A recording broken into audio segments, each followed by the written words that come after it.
Первую телевизионную новость из Абхазии мир увидел в 1990 году.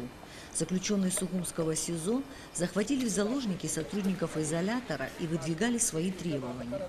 Эта новость стала достоянием всего Советского Союза. В это время уже полным ходом шла перестройка, ломка старых методов вещания. Первый сюжет из Абхазии, который сделал журналист Руслан Хашик, показал, что в республике есть людской потенциал для передачи репортажей. Тем временем в Западной Грузии началось обострение обстановки, связанное с деятельностью Звяда Гамсахурдия. Эти события начал освещать на канале Останкино журналист Кристиан Бжаня. Владея двумя языками, грузинским и мингрельским, он передавал новости из Мингрелии и Абхазии, потому что и здесь уже ощущалось противостояние. Таким образом, за 2 года до войны в Абхазии уже работали корреспонденты, передававшие новости на российские каналы. В 1992 году образовалось российское телевидение. ВГТРК собственным корреспондентом по Абхазии становится Кристиан Бжаня и передает новости на программу «Вести». Легко было, потому что находили взаимопонимание у наших коллег. И, собственно говоря, именно наши коллеги российские, они нам как раз-таки проблем не создавали. Создавали проблемы и наши противники, которые бомбили МИД России, там, правительство Российской Федерации, чтобы запретили получать сюжеты из контролируемой законными властями территории Абхазии. Вот в этом была сложность. По окончании войны я стал задуматься, почему вот тогда вот всего не хватало. Была масса проблем, прежде всего для нас, для телевизионных журналистов, технических проблем. Масса была, и нам все равно это удавалось.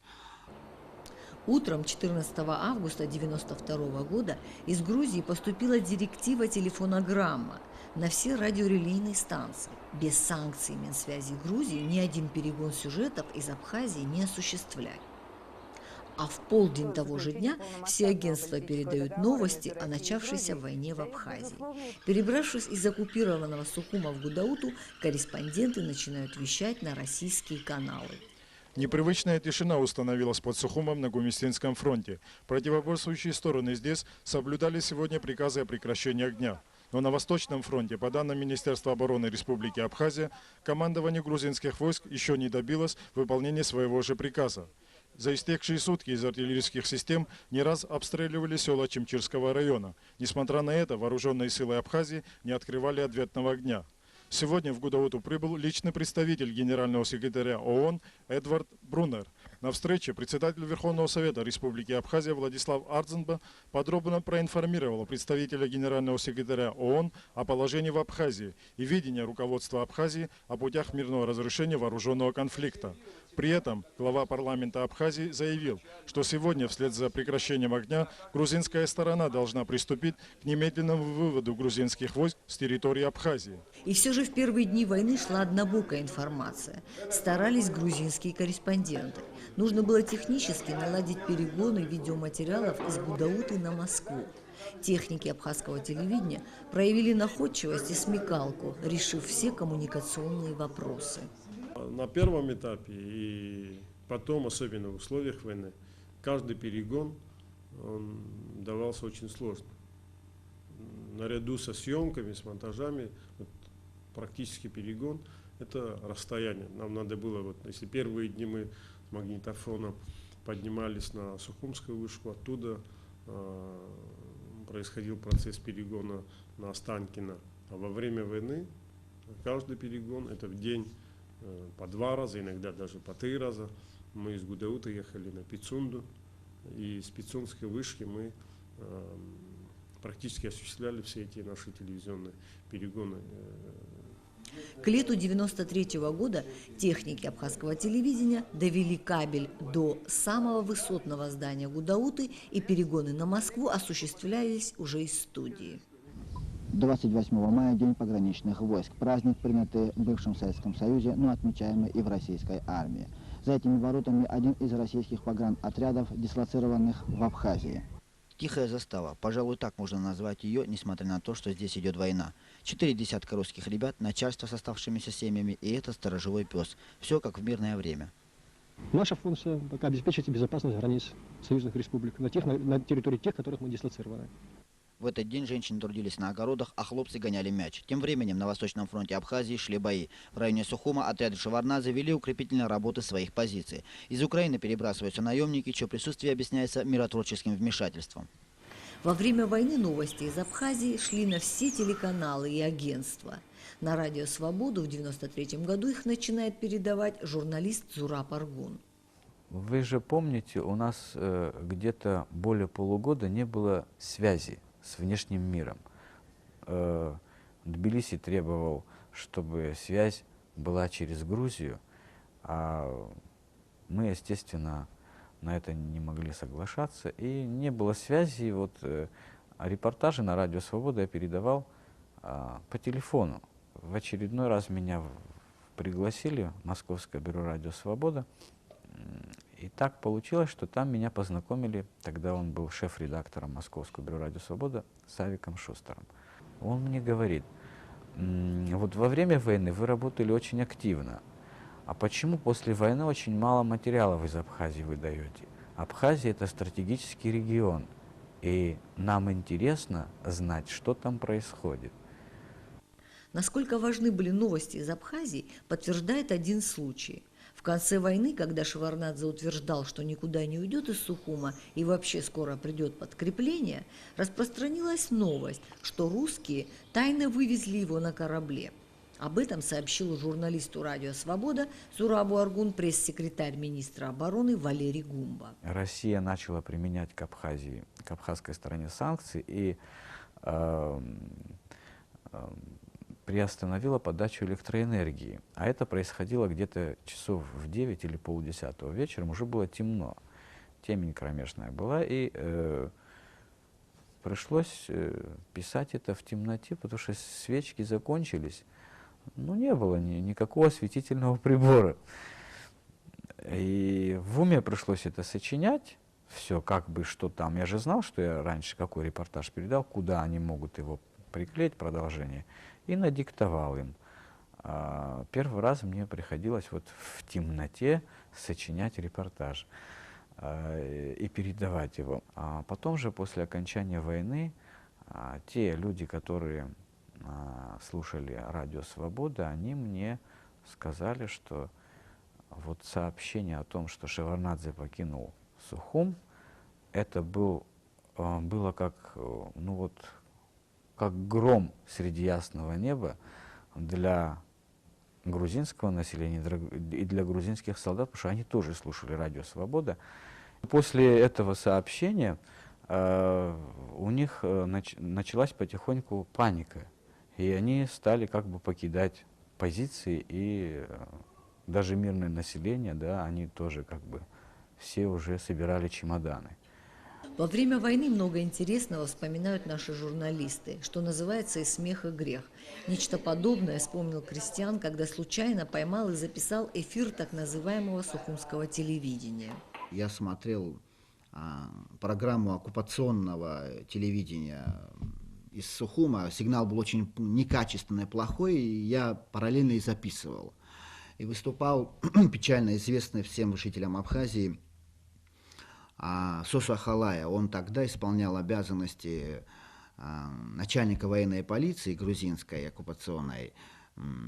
Личность достаточно известная, неординарная, с тяжелым прошлым. Вот. У него были проблемы с неадекватной жестикуляцией. Вот. И выступая по телевидению, по сухумскому их телевидению, он рассказывал о том, как хорошо живется в оккупационной зоне, значит, абхазам, этническим абхазам. Вот. И обращаясь, вероятно, к тем, кто не успел в Гудауту перебраться, то есть выйти из этой зоны, он сказал, говорит, если у кого-то из вас есть проблемы, то мы их решим. И приложил палец к виску. Вот. Я его в тот же день перегнал, в тот же день буквально наши ребята отвезли на Пицунду и по релейной станции, передали в Москву. И этот сюжет шел буквально в течение всех суток подряд. Этот же сюжет попадал во многие аналитические программы, которые готовили непосредственно сами московские журналисты, вот, комментируя грузино-абхазский военный конфликт. В нашей войне были победы и поражения. Нужно было освещать и то, и другое. Можно представить себе, как это сложно на самом деле, абстрагируясь, без оценочных элементов, без эмоций, рассказать о потерях и поражениях. Конечно, было трудно, например, во время мартовской операции. С утра передавали более с оптимизмом репортажи о начале боевой операции. Во второй половине дня пошла такая копная правда, реальность. И мы должны были говорить о ситуации, которая сложилась на фронтах, и что наши вооруженные силы вынуждены были отступать, и отступать тоже неудачно. Многие батальоны, взвода оставались на правой стороне Гумисты. Это все нужно было говорить. И это было очень сложно. Когда тебя, скажем, условно, не из Москвы в Ирак отправили освещать события там, военные, а когда ты живешь, и это все происходит на твоей родине, в твоем отечестве, психологически чрезвычайно сложно. Потому что я эти провалы воспринимал не как журналист, а как абхаз прежде всего. И в этом смысле было очень сложно. Сложно было самому себе признаться, что эта операция захлебнулась, что она не имела результативности. События грузино-абхазской войны освещали и российские журналисты. Кстати, о поездке в командировку в Абхазию мечтали многие российские корреспонденты. В редакции Первого канала была живая очередь. А в Грузию ездил один корреспондент – Джафаров. И этот факт многое объясняет. Правдивую информацию из Абхазии давали Вадим Фифилов, Владимир Лусканов, Сергей Покрышкин, Светлана Беклемищева. Из Абхазии она шла как раз более объективная, чем по сравнению с грузинской. Потому что они такие измышления придумывали, и у них там, видимо, сидели кое-где свои люди, эта информация проходила. Особенно вот возмутительные вот эти вымышленные всякие события, типа там на Гагарском стадионе якобы абхазцы там играли в футбол головами, отрезанными головами грузин. Но это же не было, это же все знают. Однако им это удалось.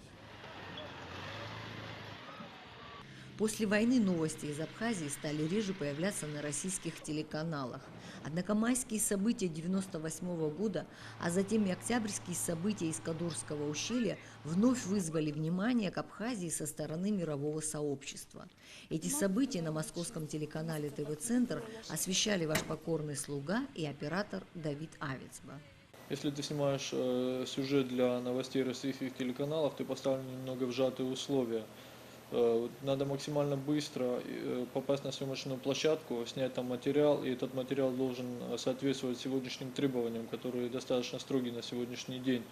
Снять материал, успеть вернуться на телестудию до начала перегона и успеть сделать этот перегон. Если какой-то из этапов, допустим, не получается, значит, ты уже не можешь передать сюжет сегодня, а завтра этот сюжет уже, как правило, никому не нужен. Приграничное село Набакеви Гальского района, которое находится на левом берегу реки Ингур, является зоной безопасности. И вот уже второй раз за последнюю неделю становится ареной проведения террористических актов. Здесь находятся посты российских миротворческих коллективных сил и патрулируют сотрудники абхазской милиции. Сначала взрыв прогремел на центральной проселочной дороге. На противотанковой мине подорвался ЗИЛ-130, перевозивший сотрудников абхазской милиции. Они возвращались со смены. В результате подрыва были тяжело ранены 2 абхазских милиционера. 2 сотрудников абхазской милиции Заур Пиле и Ливан Эланузян тяжело ранены и доставлены в Сухумскую республиканскую больницу. Они находятся в реанимации. Все эти теракты проходят на фоне срыва грузино-абхазского переговорного процесса. Вину за срыв встречи абхазского и грузинского президентов Владислав Арзенбов возложил на грузинскую сторону, которая искусственно сдерживает решение проблемы возвращения людей и улучшения жизни населения Абхазии. Манана Кокускир, Давид Авицба из Абхазии специально для ТВ-центра.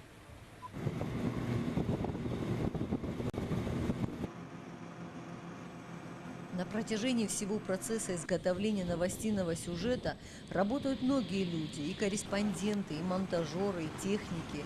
Но, наверное, никто так не рискует своей жизнью, как операторы, снимая выигрышные кадры буквально на передовой. Во время войны это делали Гарик Аристов, Анзор Арчелия, Астамур Сацба, Ахракаба, Мизан Ломия.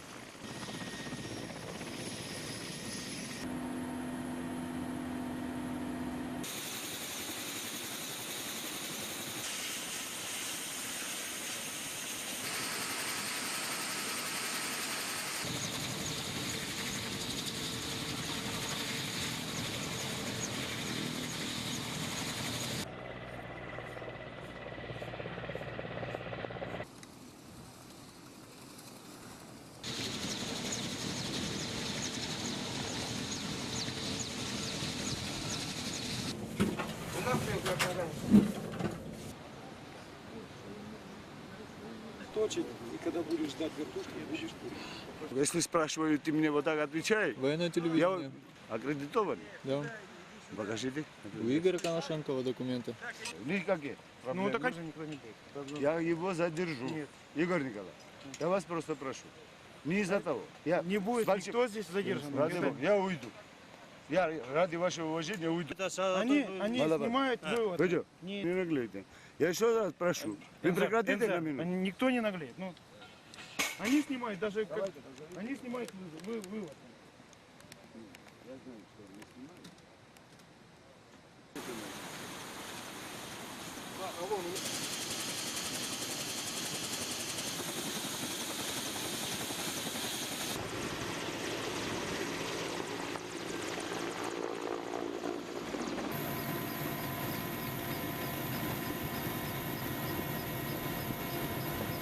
Когда ты целый день проводишь на съемочной площадке, снимаешь материал, и потом успешно перегоняешь его в Москву, и вечером видишь этот материал в эфире какого-то российского телеканала, ты понимаешь, что ты не зря провел свой рабочий день, и российские зрители, и наши зрители могут видеть, допустим, информацию не только с одной стороны, но и с нашей стороны тоже.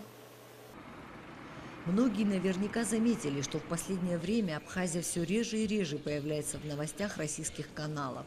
Ситуация изменилась, оперативной информационной необходимости в новостях из Абхазии уже нет. Изменилась концепция, политика вещания.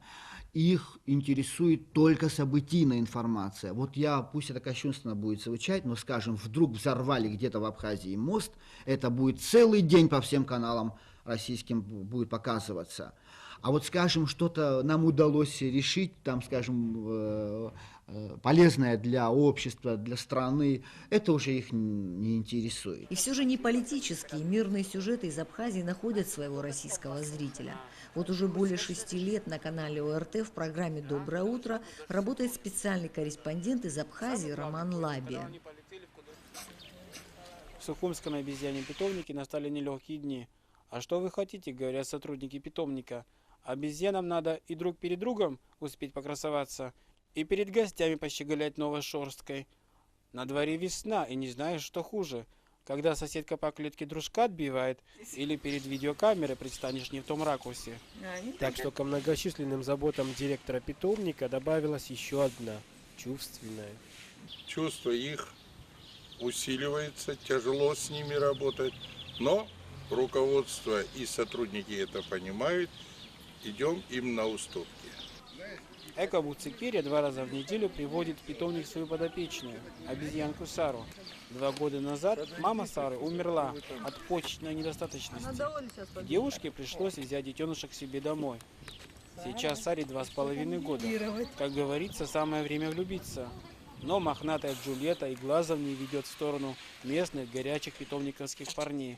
Сердце ее с недавних пор покорил самый человечный из всех приматов, он же известный шоумен Ларик. Саре очень нравится появление на экране Ларика, и она в этот момент пытается потрогать его и пообщаться. Я хочу, чтобы люди, которые смотрят мои сюжеты, побыстрее забыли о том, что Абхазия конфликтная зона. И вспомнили о том, что здесь отдыхают, здесь приезжают гости, здесь красиво, здесь тепло, здесь море, солнце, горы. Самое главное, чтобы забыли, что здесь была война. Мы, чтобы не забыли, а люди, чтобы Знаешь, в первую очередь это зона отдыха, а не конфликтная зона. В прошлом году сюжет романа об Афоне и белых лебедях назван директором канала Ларисой Кривцовой лучшим сюжетом недели на ОРТ. Когда звонят тебе из Москвы и говорят, а что у вас хорошего? А не то, что как некоторые информационщики, редактора из Москвы, знаете, говорят, а жертва у вас есть, это страшная вещь.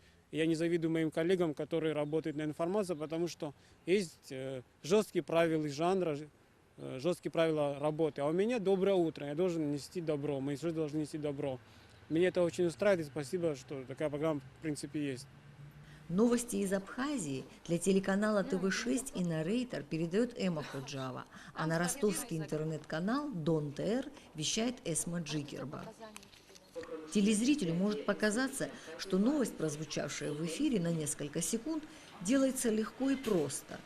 Но пусть вас не обманет эта иллюзия легкости. Минутный сюжет – это коллективный труд многих творческих людей. Я хочу поблагодарить всех своих коллег, потому что, еще раз повторюсь, никогда ни Кристиан Вжания, ни Руслан Хашиг, ни кто-либо другой один никогда бы не сделал то, что было сделано. Это усилия многих и многих людей, наших сотрудников, и прежде всего, особенно в военный период, это техническая служба. Самую большую оценку информационной деятельности телевидения Абхазии дал сам Шеварднадзе, признав, что информационную войну Грузия проиграла.